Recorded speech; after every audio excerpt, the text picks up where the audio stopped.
Allahu Akbar, Allahu Akbar.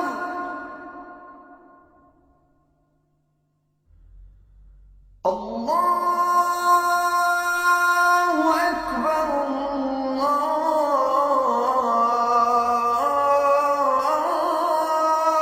Akbar. Allahu Akbar, Allahu Akbar. Asyhadu an la ilaha illallah. Assalamualaikum murid-murid. Siapa dapat jawab? Okey, bunyi apa tu tadi? Okey, agak-agak bunyi apa tu tadi? Okey, pandai. Okey, jadi itulah pelajaran kita hari ini. Apa dia?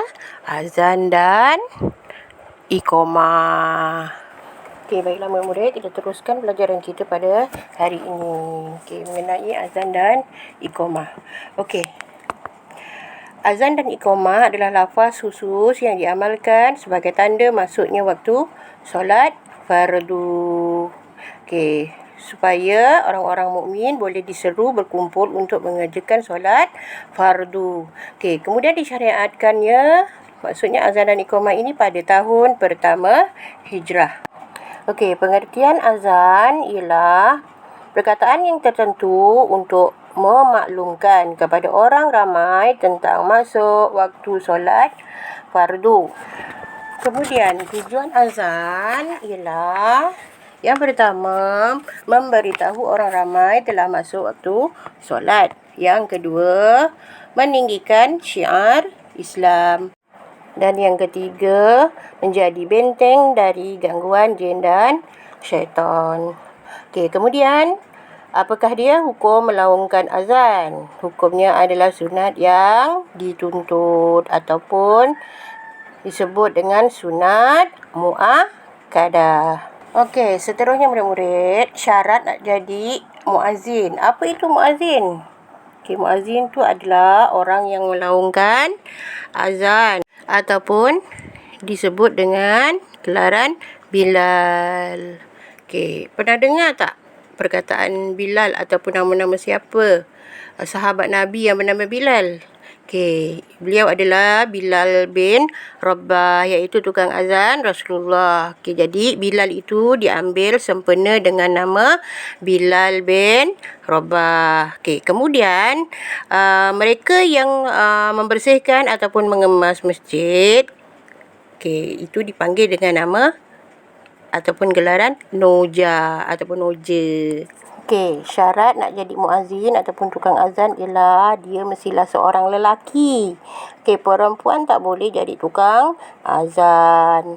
Okey, kemudian yang kedua, mesti ataupun wajib ia beragama Islam, dan kemudian dia telah memaiz, iaitu tahu membezakan yang mana baik, yang mana buruk, yang mana najis, yang mana tidak.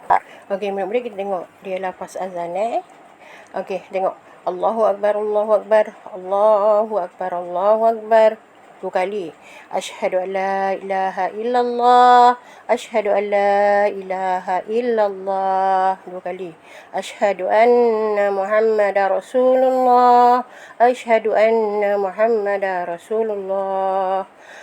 2 kali juga. Hayya 'alal solah, hayya 'alal solah. 2 kali. Hayya 'alal falah, hayya 'alal falah. Okey, kalau solat subuh akan ditambah dengan as-solatu khairum minan naum, as-solatu khairum minan naum. Okey, solat lebih baik daripada tidur. Okey, as-solatu khairum minan naum hanya untuk solat subuh. Okey, kemudian kita teruskan lagi. Allahu Akbar, Allahu Akbar, la ilaha illallah. Okey, hanya solat subuh saja ditambah dengan as-solatu khairum minan naum. Okey, itu tadi lafaz azan. Okey, sekarang kita tengok lagi pula pengertian iqamah pula. Iqamah ialah perkataan yang tertentu untuk memberitahu para jemaah untuk mula mengerjakan solat. Okey, tadi azan nak bagi tahu orang ramai masuk waktu solat fardu. Okey, manakala iqamah pula adalah nak beritahu jemaah yang ada kat dalam surau ataupun masjid tu untuk memulakan mengerjakan solat.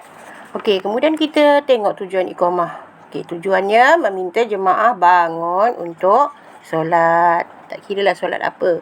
Okey, solat zuhur ke, asar ke, maghrib ke, isyak ataupun subuh. Kemudian hukum iqamah pun sama juga, sunat muakkadah, iaitu sunat yang dituntut. Okey, seterusnya kita tengok pula lafaz iqamah ya. Okey, kita tengok. Okey. Boleh tak perempuan iqamah? Okey, jawapannya boleh, tapi dengan syarat. Okey, perempuan tu tadi bersama jemaah perempuan sahaja. Hukumnya adalah disunahkan. Okey, kita tengok lafaz iqamah. Okey, lafaz iqamah sama saja seperti lafaz azan, tapi hanya disebut sekali sahaja, kecuali pada Allahu Akbar, Allahu Akbar. Dan juga qad qamati solah. Okey, kita tengok. Okey, Allahu Akbar, Allahu Akbar. Asyhadu an la ilaha illallah. Asyhadu anna Muhammadar Rasulullah. Hayya 'alas solah, hayya 'alal falah. Qad qamatis solah, qad qamatis solah. Allahu Akbar, Allahu Akbar. La ilaha illallah. Okey, hari ni kita dah belajar lafaz iqamah. Okey, jadi bila ada azan dan iqamah, cuba ikut ya murid-murid.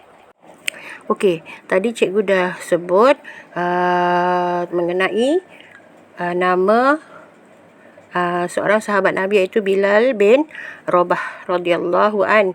Dia adalah tukang azan Rasulullah. Okey, di samping itu selain daripada Bilal bin Rabah, antara muazzin ataupun tukang azan pada zaman Rasulullah juga adalah yang bernama Abu Mahdzurah radhiyallahu an, dan juga Amru bin Ummu Maktum radhiyallahu anhu. Okey, jadi hari ni kita belajar sampai lafaz azan dan iqamah. Okey, minggu depan ataupun bila-bila masa lagi kita bertemu di PDPR ataupun di dalam kelas, cikgu akan ajarkan kamu cara menjawab lafaz azan zuhur, asar, maghrib, juga isyak, dan juga solat subuh. Okey, rasanya cukup setakat di sini dulu untuk hari ini. Minggu depan kita sambung lagi, insya-Allah, kalau panjang umur. Okey, terima kasih ibu-ibu membantu anak-anak bersama anak-anak dalam PDPR kita. Okey, terima kasih. Wabillahi taufiq wal hidayah. Wassalamualaikum warahmatullahi wabarakatuh.